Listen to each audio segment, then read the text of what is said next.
Well, now and on to this very captivating report reaching undaunted. Paul Atanga Nji, a controversial colonial minister of territorial administration in neighboring French Cameroon, who has often been accused of disseminating falsehood, plays a significant role in representing the interest of La République du Cameroun during ongoing war between the Cameroons. Now, recently, in his extraordinary visit to Bamenda, a city that sits at the heart of political, social unrest and hub of the war, where he was born, actually, we would see another display of falsehood again. This visit has drawn considerable attention, and Colonial Minister Nji acted very well in a script we already know. Unfortunately, it doesn't pull traction. To gain insight into his statement and the reactions that they provoked, here is a video summarizing his visit. Let's watch. Will always reject you.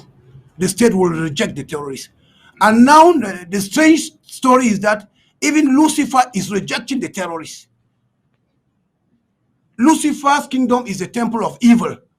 But Lucifer is telling the terrorists from the northwest and the southwest that we ask you to commit atrocities, but you have committed more atrocities than we expected. So you don't even have a space in Lucifer's kingdom. So they have no breathing space. Motorbike riders.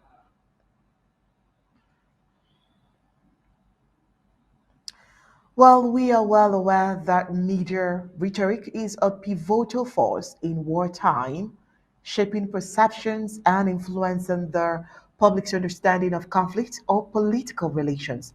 This idea is not lost on leaders who seek to control the narrative, as evidenced by reports that President Putin has orchestrated cyber operations targeting Ukrainian media spaces multiple times with the apparent intent to manipulate and sway public opinion. And La Republic de Cameroon isn't ignorant of the gains of such maneuvers. Well, that is very accurate, Oni, and the recent video from a Minister Paul Atanga Nji offers a vivid illustration of a government official exerting substantial efforts to sway public sentiment. However, it appears his attempt have missed their mark this time. Atanga Nji seemingly enacting the directives of the administration, the colonial administration, strives to convince international onlookers that the military forces of the French Cameroon are not the agents responsible for the atrocities in Ambazonia. Yet, in his attempt to communicate this, he stumbles over his words, his speech marked by a lack of conviction, by shying away from acknowledging the reported realities on the ground. He inadvertently underlines the disconnect between the government's narrative and the observations reported by many witnesses. Well, that's not all. His unconvincing delivery does little to veil the government's reported strategic setbacks in President Paul Biya's proclaimed campaign against those in the southern Cameroon who seek independence and identifying peace-loving Ambazonians.